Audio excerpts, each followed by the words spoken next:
Hi, this is Al, and welcome to the Open Chat with the Open Institute. The season 0 of the Open Chat with the Open Institute is the one where we are going to be featuring our board members. Our intention with the Open Chat is simple. We want to talk to eminent personalities in data, in tech, and in development, and we want to simply understand, what does the future look like for in all these spaces in tech, and what is our world going to look like in the next 10 years, and so on. So today, we're having our new chair, the new chair of the Board of Directors at the Open Institute, and he is a Senior Program Director at the Global Partnership for Sustainable Development Data. I've had to cram this for a while. It's going to take you a bit longer. GPSDD, most of us just call it the Global Partnership, but it is this overall body that all of us that work in data are members of, that is caring about how does data get mainstreamed, get permeated into all aspects of our lives, and how do we use it for value. So the things that I'm going to talk about with Davis, I have known him for a really long time. I have worked with him for more than 20 years now, I think it's been, hasn't it? Yeah, absolutely. Yeah. So it's been more than 20 years, and we're going to go a little down memory lane, and you might end up discovering how old we are, despite how young Davis looks. But before we do, we're going to ask you to do us a favor and just hit that subscribe button. Please tell a friend to tell a friend, and please hit that bell so that the next few episodes you will actually get. Now, on the comment section, please make sure that you tell us who you would like featured in the Open Chats with the Open Institute. Anyone who works in tech, in development, in data, who you think of as a futurist, we want to have them on the show. So suggest them to us. And if there's a way that you think you can participate, let us know. Davis, how's it? Good, thank you. You and I have come a long way. Alkags, when I met you, you still had hair. And I actually had some hair too. And unfortunately now, we're sporting the bald look. It's all the rage. I have the hair on the inside now. It's imaginary hair, and which is a tragedy for us because now afros are back. Yeah, but the bald look is also part of the executive look now. So. Yeah, so we are executives. Yeah, we can console ourselves with executives. Exactly. I think I met you around the time I was working for the Kenya City Authority, wasn't it? Absolutely, yeah. Do you remember? It's quite a while, yeah. That was 2006, 2008, 2006, that area. Exactly. Yeah. That's a long time ago. And the conversations around data was simply not there. Yes. Apart from, thinking about, technology, digitization, fiber optics, right, and how do we get Kenya to advance in its connectivity? Of course, mobile money was picking up then. Yes. That was the digital stuff that we knew. Right there. Yeah. And what's interesting is that I was thinking about it earlier today, and I realized we have been alive from the time of letters That's a PO box to the time of TikTok. We'll have to explain to Gen Z what a PO box is, because majority of them will not have used it. And a phone booth. And a phone booth. Unfortunately, I don't see many of them around Nairobi. And we'd have to show them how to tap the phone when it has a padlock on it. Exactly. These are experiences that they will never have because we have to go to through these things. We need a digital museum somewhere. So anyway, would you take a moment to just introduce yourself to the public? My name is Davis Adieno. I'm the Director of Programs at the Global Partnership for Sustainable Development Data. We had a long acronym, GPSDD. We decided we're getting rid of that because it was still a mouthful. And so we simply call ourselves the Global Partnership. The question I would ask you then, your career didn't start out here. Absolutely not. You're an architect, first of all, but we're going to ignore your architecture. And I'm going to remember the time when you are in NTA. And I'm specifically going to remember the time when you guys were working on CDF, and I saw citizens go to a school in Western, and that was written that it had been built. Yeah. And they went and showed a field and said, this is where the school is supposed to be. Yeah. Tell us a little bit about that life. No, it was interesting. I mean, we saw it all. And honestly, I wouldn't do that job now because the levels of tolerance for evidence and holding people to account has substantially reduced. Yes. Back then, we used to get actually death threats. People pull you into parliament, they threaten you. Yes. Some say they'll sue you, but because you have tangible evidence, yes, they end up not suing you. And then in the evening you meet and they laugh and they're like, "You saw what I did in the media? I hammered you guys very hard." Yes. But I know your report is really good. Yes.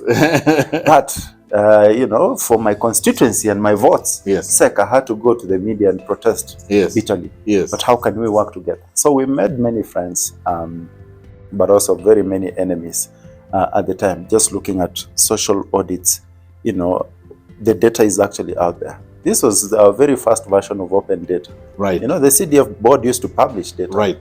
Make it publicly available. Yes. So what we do is to pick that data, go to the constituency, look at the amounts that have been allocated. Yes. Go to the ground. Yes. Get an engineer. Right. Or an architect, or somebody who's fully qualified to make assessments. Yes. Then they look at a building, and they tell us, okay, you're told that 5 million went into this building, but for my assessment, only 500. Only 500,000 bob was sunk into this. So the difference is what the public was losing. Right. In some cases, like you're saying, we'll go to the ground and hear, there's a bridge worth 16 million shillings that's supposed to be somewhere. In one of the cases, we actually found the bridge about 500 meters away from the river itself. What do you mean? How that happened is a teacher. A bridge 500 meters from the river, from where it's supposed to be. So when you're crossing, you're not crossing anything. You're not crossing. The river is there, the bridge is not there. Right. But the bridge has been constructed using culverts. Right. And because the teacher was given the contract to construct this bridge, had no clue about how to do it, but he needed to show something. Yes. Went somewhere else on the road, took some culverts, which was the simplest form of and then put some concrete over it and took a photo. And that was accounted for as a 16 million bob Kenya shillings bridge. Wow. We saw it all. In other places, you'd be told, there's supposed to be a well here, a borehole. It took about 3 million shillings. We had photos of the ground where it's supposed to be, and a very tiny 1-inch hole that barely went into the soil. And we were told, this is where this is the borehole. This is the borehole. It's supposed to be here. And it was, So when you talk about the genesis of corruption, in the public domain and going back to why people love brick and mortar, right, is because it was a lot easier, to sink money into something and then, But the social audits would bring out the evidence. What was interesting is we also gave the members of parliament the opportunity to dispute the report. So we come up with a draft report. Citizens have looked at everything. The engineers have certified. We take it to the MP and tell him, now, look, this is what we found. You have 3 weeks. Take your time. If you have evidence. And to be honest, where we found missing projects, in some cases, the money had been reallocated to somewhere else, to some other project. Right. But the way that we know people who work for the public sector, especially on our continent, they have a bad reputation. They have a reputation of being corrupt, of misallocating money, of misusing money, and so on and so forth. But you have built a career over all these years, learning how to work with them and how to work with the ones who are passionate about development. And there are very many of them who are passionate about moving development. Tell us a little bit about that shift in your career. No, and I'll tell you something. Even when we were reviewing the CDF projects, there were many projects that were done very well. Right. So it was not everything that was, poorly done. And to be honest, there are many members of parliament who also admitted, I'm in Nairobi most of my time doing my legislative work. Right. The CDF committee on the ground has messed up. Clearly, in your report, you highlight that. Can we have a conversation about how we remedy? Right. There are many members of parliament, some of them are our leaders now, who pretty much owned up to the mistakes that had been made. Right. And so when you talk about the public service, the reason why Kenya still survives is because there are many people who are dedicated and passionate. And who are willing to get things done. They're willing to get things done. They're very progressive. We work with many government officials who are very progressive. Yes. They buy into ideas. They see the opportunities. For them, it's all about going beyond and within the context of everything else that's going on, finding opportunities both for personal growth, but also just being passionate about service delivery and doing their jobs properly. And so, when you look at what we were doing, the most powerful thing about it was citizen empowerment. Probably 60 to 70% of MPs in the 2013 elections didn't go back to parliament. Right. Because of the social audit reports. The opponents were going around the constituency campaigning and saying, hey, our guy here has lost. This is what he has done. This is what he's lost. And, right. And people would say, we are not electing you back because of these reports. Why do you think the social audits are not things that are still being done in Kenya? Why do you think the social audit is not something that is mainstream in Kenya now? It's interesting. I simply cannot answer that question. It's not a fairly straightforward response, I would say, but there's a number of factors. Yes. One of them being, at the time when I was leaving NTA, National Taxpayers Association, a lot of donors were shifting priorities as a result of the 2008 recession. Right. And so a lot of grants were coming to an end. People were pulling back and then rethinking their strategies. And then secondly, there was a shift in focus to counties, given devolution. Yes. So, can we look at counties? And then everybody realized that counties were terribly undercapacitated. Yes. And so a lot of investments went into building structures and supporting counties to establish, systems. And at that point, it was not about accountability and governance. It was more about, let's build institutions that can deliver to a certain extent. Yes. And so that shift, led to a bit of, even for civil society to rethink, how do we work with counties? Then you realize the counties have nothing you can even work with, So what do you do at that point? And so can you then, it also, in a sense, fizzled out, the systems and disrupted the opportunities for people to work. But I think, to a large extent, I would have loved to see that being mainstreamed and going on, even at the county level, because we know just how much we are losing as a country. But I also feel like it's not that easy. It's not that simple. When I was at Civicus World Alliance, we observed, a serious trend in terms of shrinking civic space. Right.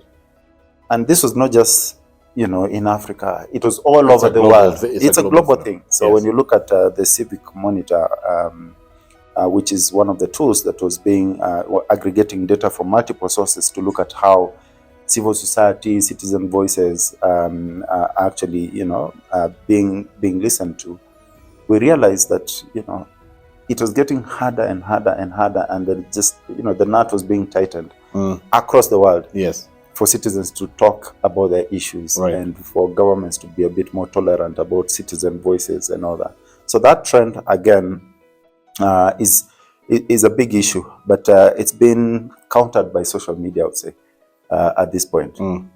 Because social media has provided the opportunity and avenue for people to speak out and, talk about some of this stuff in a way that's a lot harder to track somebody down and arrest them and, put them into jail. Yes. And that's opportunity. And that's why a lot of, retrogressive and repressive governments, first thing they do is to shut down social media. Yes. In case there is a bit of tension so and civil stress. So that there's no communication, there's no coordination, there's no... That's the first target. And that's what happens nowadays. Tell me, now that you're in a global position, of course, a lot of your work is very high level, and you're even in terms of the role is a coordinating role. What are the big trends that you're seeing now, especially with regard to data, over the last 5 or so years? When I was at Civicus, we worked a lot on citizen-generated data, Yes. Under the Data Shift Initiative. Yes. And at the time, I remember having conversations with statisticians Right. and others about why this is so important. Yes. And it would simply get rubbished. Yes. 5 years later, everybody is talking about citizen-generated data. Yes. As it is now. Yes. And that's a big comeback for CGD, which is really important. There are foundational infrastructure issues that need to be addressed. Right. There's a deliberate effort to try and address those, and I think, a lot of the regional bodies, including some of our partners like the United Nations Economic Commission for Africa, are looking at transformation and modernization, because modernization is looking at all those foundational issues, but then transformation is different ways of doing things, and that's really important. And then incorporating new complementary sources of data. Earth observation, satellite imagery is now a big deal. Nobody can dispute a satellite imagery, unless you photoshopped it. But even with that, you'll be discovered very fast. But then even now, things like AI are coming on top of that now. Now, how do you layer, for example, population and health data? Yes. And with Earth observations, yes. To create gridded population layers that then allow you to gain further insights. So from satellite imagery, you can see, 5 years ago, yes, one truck used to park in a particular town center. Yes. 5 years later, from satellite imagery, yes, you can see a small town mushrooming. Right. From one single truck, and now the truckers are parking there more and more. Yes. And there's a town mushrooming out of that. Yes. So you can tell from 5-7 years ago using satellite imagery, and you can observe those trends. But again, you have demographic and health and census data, which then you can layer on top of that.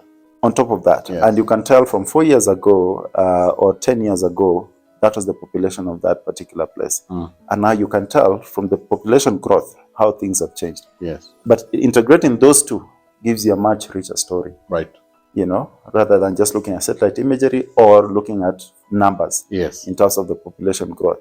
And so those opportunities are being made possible by all these tools, artificial intelligence, machine learning, and of course, the raw in situ data that you actually get from people. We cannot discount the role of people, because all these things are important, yes, but you have to go to the ground again and work with administrative data sources to understand what are the latest trends, in different sectors. Tell me, does it worry you that in Africa, for example, and in the global south, we are not actually producers of AI tools and AI languages and so on and so forth, and we are largely consumers rather than producers? Yeah. And how that's going to play out in the next 10 years?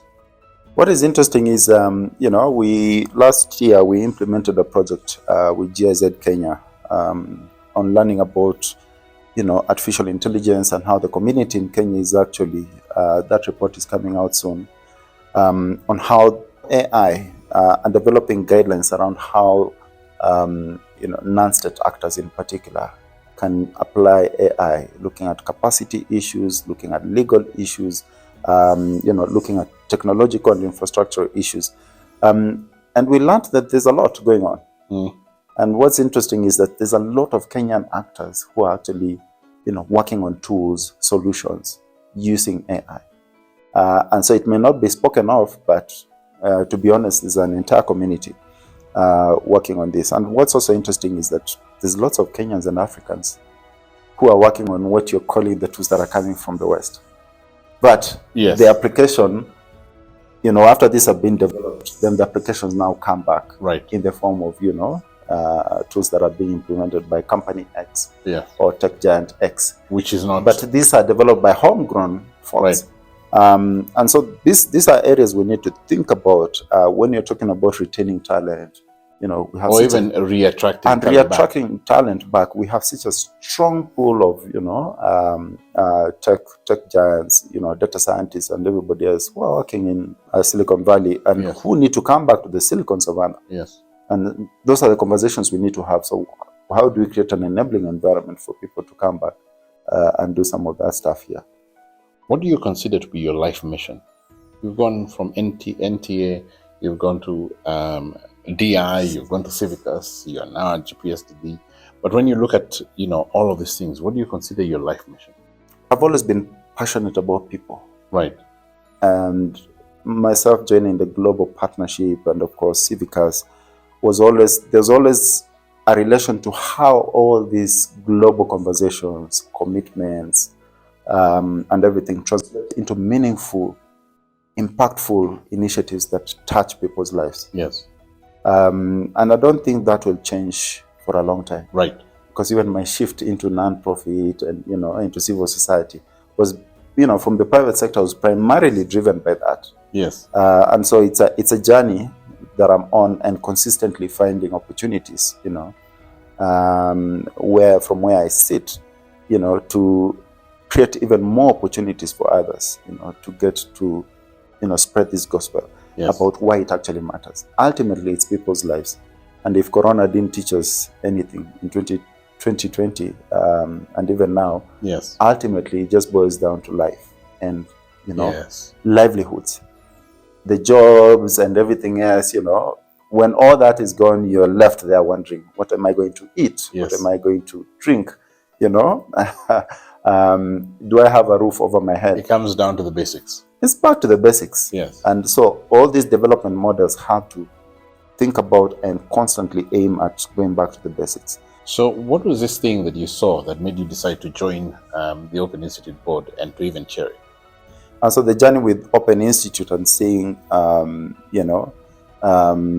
you going through a lot of transitions, rethinking your own strategies, I don't think there's a Kenyan organization that has tested approaches, yes, and models for, yes, citizen and community engagement around data. Yes.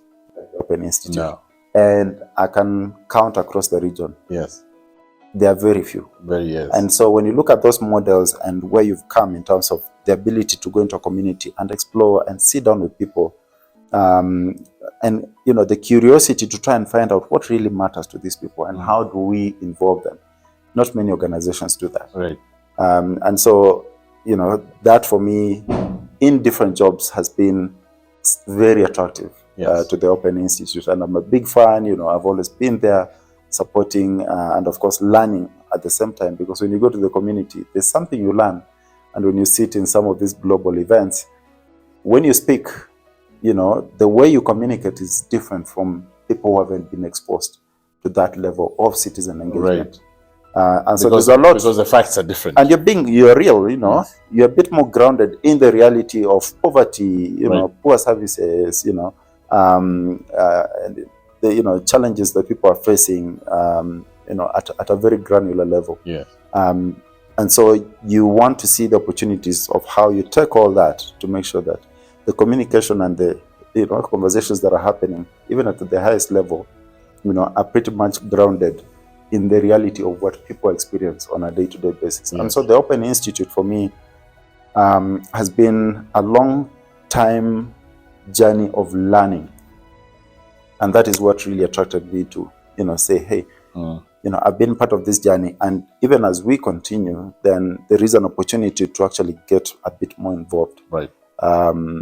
Practically, and, use some of the experiences, the networks and, the partnerships that we have to take it to the next level in terms of scaling. As much as possible. Yes. As much as possible, in terms of, creating opportunities for others, sharing this learning at a very proactive level, because, part of replication is not necessarily growing too large as an organization, but sharing those models and approaches in a way that, others can learn and replicate in their own context.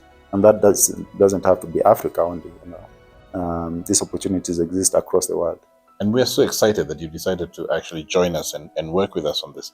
You've always been the person that we call on and say, hey, listen, so we need advice on some kind of direction, or we need advice on how to navigate some difficult situations. My final question to you would be, if you were to look ahead 10 years, what does it look like for you? It's going to be super interesting. And I think, given the trends right now, I think there's two tracks you want to look at. Yeah. One is the political, which we tend to ignore. Right. We want to exist in a non-profit civil society, Yes. techie data society. Yes. But then there's the politics, and the real politics is what drives and, gives direction to society. It's important to look at that track. Right. Because there has to be a direct link. Right. Between, when we talk about data technology and everything else. And, the conversation around digitization and digital transformation is so important and so timely right now. Yes. Because it's evidence of a realization by a lot of governments that if we don't catch up, then we're going to be in trouble. Right. So there'll be lots of solutions, but then there's also the real fear about, people and people's livelihoods. When you digitize, somebody loses a job.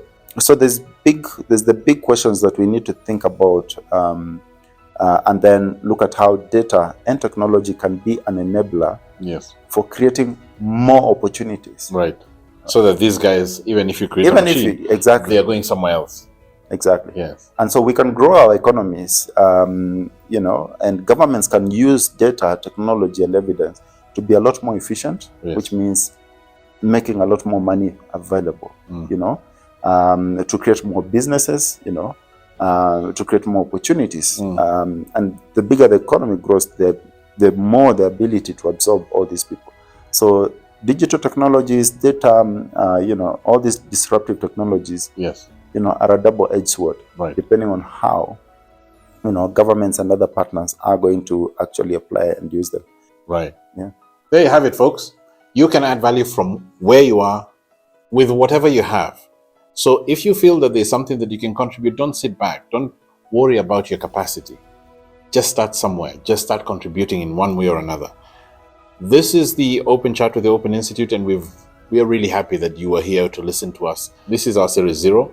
Our Series 0 is only just featuring our board members. Season 1 is going to be starting very soon. If you have somebody that you think that we should be talking to, please let us know, and we'll make sure that we feature them. Even if it is you can nominate yourself. And also, if there's thoughts that you have around the conversations that you've had, on not just on this one, but on any of the other videos, please make sure that you comment and let us know how you think about it. Thank you so much, and have a super, super, super day.